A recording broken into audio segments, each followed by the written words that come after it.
नवम श्रेणी रे आमे ध्वनि पढ़ुचे लास्ट चैप्टर भाग 3 रे मु तुमको पढ़ेबा को चाहिबी किपरि आमे प्रूव करबा ध्वनि शून्य रे गति करि पारे नाही। देखो पिला माने आगुरु मु तुम मानको कहिछि ध्वनि एक यांत्रिक तरंग तो से कौन करुची कंपन शक्ति को माध्यम सहकारे संचरित करिकी ध्वनिटा को आगु को बढ़े कि नौची आम कानटी थिले तार जगार आम शुणी पारुचे है।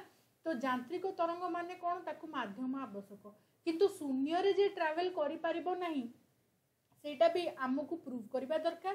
सेथि पई एठारे गोटी एक्सपेरिमेंट तुम बही रे भी दिया जाइछि परीक्षार कौन दरकार कौन ध्वनि गति पाई एक माध्यम आवश्यक। तो आम कौन करबा एठारे गोटी आमे विद्युत बेल नहीं कि ताकू आमे गोटे बेल जार भितर जो आचार रखा हुए देखि बड़ बड़ काचर जार गुड़िक भितर आचार रखा जाए से जार टी नेले चलिबो किंतु तार खोल भितर गोटे कणा करिया को पड़िबो हेले तुमे माने गोटे बेल टी को झुलेबो जोटा कि स्विच सहित कनेक्टेड थिबो।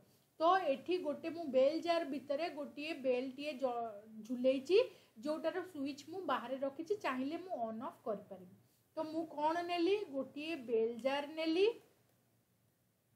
जोटा कि होची प्रकृत रे वायुरुद्ध कारण कौन मु कहबा को चाहूची बेल जार भितर वायु न रहला माने सेटा वैक्यूम अछि शून्य अछि किछि भी सेठी नाही। एक रे दुई रे गोटे मु इलेक्ट्रॉनिक बेल नेइची जहार स्विच टी को मु बेल जार रो बाहर रखिची ओके। तापरे मु कौन करिली बेल जार भितरे बेल टी को झुले की रखिली बेल रो दुई शेषाग्र को बेल जार मुहरे थिबा कर्क बाटे बाहर को काढ़ी बाह्य विद्युत परिपथ सह संयुक्त कली। एटा करिबा दरकार नहीं तुमे चाहिए से स्विच बोर्ड रो ही बेल टी की झुले देकी बंद करि परिबो किंतु एई बेल जार रो खोलटी को कणा करिया को पड़िबो जहा फल कि तारटी ऊपर को जाई परिबो एवं भितरे पसि परिबो। वर्तमान मु कौन पाई बेल जार भितर इलेक्ट्रिक बेल टाकू रखिली यार कारण कौन मु देखेबा को चाहूची जे भितरे कौनसी माध्यम नाही इवन वायु मध्य या भितरे नाही एही जार भितरे ठीक अछि। वर्तमान एहा वायु रोधी बेल जार टी होची वायु रोधी विद्युत बेल रु ध्वनि निसृत हेला बेले वायु निष्कासन पंप साहाय्य रे मु वायु निष्कासन चाहिए करि पारिबी किंतु तार किछि सेमिति आवश्यकता नाही तुमे निजे देखि पारिबो वायु निष्कासन तुमे कर परिबो केमिति करिवो जदि तुम पाके बेलून फुलेबा यंत्र थिबो सेथिरे तुमे सेही पंप रे जदि चाहिबो वायु निष्कासन करि देई पारिबो किंतु जदि एई जगह रे कोणा रही जाए एपटे मध्य वायु पसि जिबार चांसेस रहिछि। सेति पई मु एक्सपेक्ट करिबि जे तुमे जदि ए एक्सपेरिमेंट टी घरे कलो ताहले ए वैक्यूम पंपटा रखिबा को भाबिबोनी जदि तुमको बेलटी बजेले तुमको सुना गला ताहले तुमे जानिबो भितरे वायु अछि। जो समय रे वायु कमी कमी गला धर पूरा वायु रोधी हे गला आ वैक्यूम पंप साहाय्य रे मु सब वायु बाहर करि देइची ताहले मु बेल टी बजेले बा स्विच टी ऑन कले बेल बाजिबो एवं ध्वनिर प्रबलता क्षीण होई आसीबो। तुमे जेते पाखरे कान देकी सुनले मध्य तुमको जोरे बेल टी सुना जीवो नाही कारण कौन सुना जोरे सुना जीवो नाही माने कौन ध्वनिर प्रबलता जानी पारिबो नाही जार बाहरे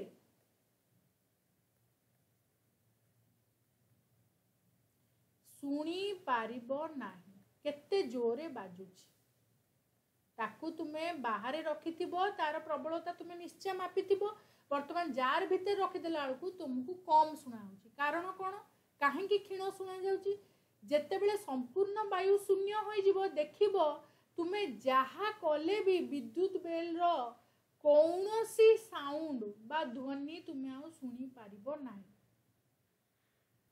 अच्छा एबे विपरीत प्रक्रियाटी करबा जदि आमे वायु धीरे धीरे पुरेबा वायु जदि धीरे धीरे पुरेबा तुमे देखि पारिबो ध्वनिर प्रबलता वायु बढ़िबा संगे संगे जेतेबेले वायुर मात्रा जार भितरे बढ़िबाकू लागिबो बा धीरे धीरे वृद्धि घटिबो धीरे धीरे ध्वनिटीर प्रबलता मध्य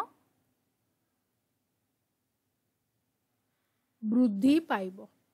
सो एथुरु आमे जानी पारले बेल जार भितरे ध्वनिटी आमे सुनी परिबानी जदि वायु न रहिबो वायुटी जेतेबेले आमे बड़े जेतेबेले दबा सेतेबेले तार ध्वनि र मात्राटी को आमे जानी परिबा। सो एथुरु आमे जानी पारले ध्वनि शून्य रे गति करि परिबो नाही। ध्वनि शून्य रे गति करि परिबो नाही। ध्वनि तरंग एक अनुदैर्घ्य तरंगटे सेटा मु तुम मानकू कहबाकू चाहिबी। ध्वनि एक अनुदैर्घ्य तरंग किपरि देख मु तुमको आगुरु मध्य गोटे चित्र देखैछि आज मध्य सही चित्रटी देखैबी। एई चित्र रे मु तुमको गोटे स्प्रिंग देखैथिली आगुरु भी चित्र देखिछ गोटे प्रांत तार फिक्स्ड अच्छी आर प्रांत रे तुमे स्प्रिंग टी को प्रेस करूच हैला जेतेबेले तुमे प्रेस करूच बा टाणुच बा अन्य पक्ष रे मु जदी कहबी तुमे एपटू टाणिल तामने बल प्रयोगटा एपटू हाबो जेतेबेले तुमे टाणुच जेतेबेले तुमे प्रेस करूच सेतेबेले बल प्रयोगटा एपटे होउची हैला जेतेबेले तुमे कोन करूच ताकू ठेलुच तो बल प्रयोगर दिगटा तुमे एबे जानिच। वर्तमान तुमे कोन करिवो ठेलिला बेले बा टाणिला बेले तुमे देखिबो स्प्रिंग टी तुमे देखिबो ठेलिला बेले स्प्रिंग टी एपट सेपट होई गति करूची एवं सेथिरे कोन सृष्टि होउची विचलन बा डिस्टर्बांस सृष्टि होउची जोटा आमे आगुरु जानिचे। डिस्टर्बांस रो संचरण रो दिग डिस्टर्बांस रो संचारण रो दिग सबु बेले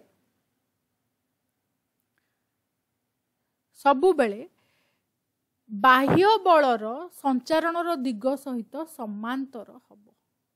जहाँ भी तुमे डिस्टर्बांस एठी पाउच विचलन पाउच तार संचारण दिग समांतर हब कहा सहित बाह्य बल सहित। बाह्य बल एठी किए टणा बा ठेला।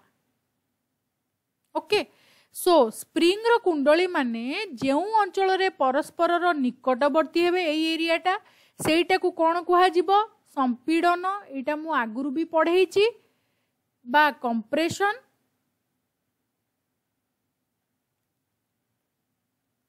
जोठी से माने परस्पर ठारू दूरेई जिबे सेते बेले कोन हबो विरलन।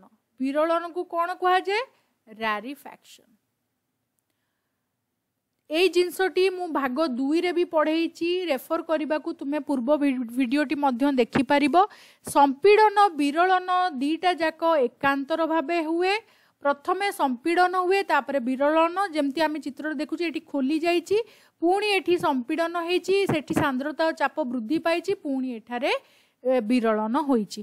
तो आमे देखिले एक माध्यम रे ध्वनि जेतेले संचरित होउची एकाधिक संपीड़न और विरलन सृष्टि हबो किंतु सेमाने से एकांतर भाबरे रहिबे। तरंग दुई प्रकार होई पारे गोटे होउची अनुदैर्घ्य गोटे होउची अनुप्रस्थ। सो तरंग केते प्रकार तरंग होउची प्रकृत रे दुई प्रकार गोटे होउची अनुदैर्घ्य आउ गोटे होउची अनुप्रस्थ। अनुदैर्घ्य माने कोन कुहा जिवो अनुदैर्घ्य को कहिबा आमे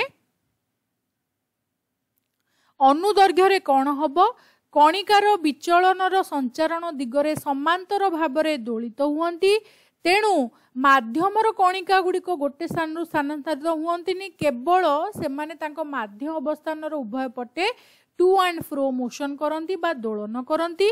एथिरे केवल ध्वनि तरंगटी गति करे माध्यम मध्य देई याकू अनुदैर्घ्य तरंग कुहा जाय। तेणु अनुदैर्घ्य तरंगर डेफिनेशन कोन लेखिबा तरंग दुई प्रकार अनुदैर्घ्य अनुप्रस्थ। अनुदैर्घ्य को इंग्लिश रे जदि मु कहबी लॉन्गिट्यूडिनल चाहिए मने रखिबो अनुप्रस्थ को कहबी ट्रांसवर्स। अनुदैर्घ्य तरंग काहाकू कहबा माध्यम रे तरंगटी गति कला बेले एटा को मु सेतपई तुमको हाइलाइट कर दूची माध्यम रे तरंगटी जेतेले गति करूची तरंगर गति सह समांतर जोटा रहिबो कणिका गुडी को यदि समांतर रहिले ताहाले ताकू अनुदैर्घ्य तरंग कुहाजिबो। आउ थरे कहि रखुची जदि माध्यम रे तरंगटी गति कला बेले तरंगर गति सह समांतर होई कि कणिका गुडी को गति कले बा दोलन कले ताहाले अनुदैर्घ्य तरंग कुहाजिबो। एग्जांपल होउची जल तरंग जोटार एग्जांपल ए चित्रटी होउची एई भली रहिबो। एपटा होउची संपीडन मझीटी जोटा होउची हमर मु तुमको बुझेइतिली रेड जोन रे दूरेई जिबे पुणी ग्रीन जोन रे पाखु को आसीबे एटा सेई भली मु तुमको बुझेइची संपीडन विरलन अल्टरनेट एकांतर होइकी रहिबो। तापरे जिबा अनुप्रस्थ को अनुप्रस्थ तरंग कोन माध्यम रे जेतेबेले तरंगटी गति करूची माध्यमर कणिका गुडी को जदि तरंगर गति सह परपेंडिकुलर बा लंब भाबरे दोलन कले ताहाले सेही तरंग को कुहाजिबो अनुप्रस्थ तरंग। एग्जांपल होची आलोक तरंग किपरि माध्यम मु कोटा नेबी आउ किपरि से माने गति करबे जेमति तुमको एठी मु चित्रटी देखैची एटा होची तरंगर आलोकर दिग दोलनटी एई भली हैला तो दिग सहित दोलनटी लंब भाबर हैला जदि मु टाणीबी ताले लंब सबुठी टाणी पारिबी सेथिपाई आलोक तरंगटी हबो अनुप्रस्थ एवं ध्वनि तरंग बा जल तरंगटी हबो अनुदैर्घ्य। तो आमर आजिर अध्यायटी एठारे फिनिश होउची। वीडियो रे किछि डाउट थिले निश्चय लेखि जणाइबो। Otherwise please like share and subscribe our videos. Take care, have a good day.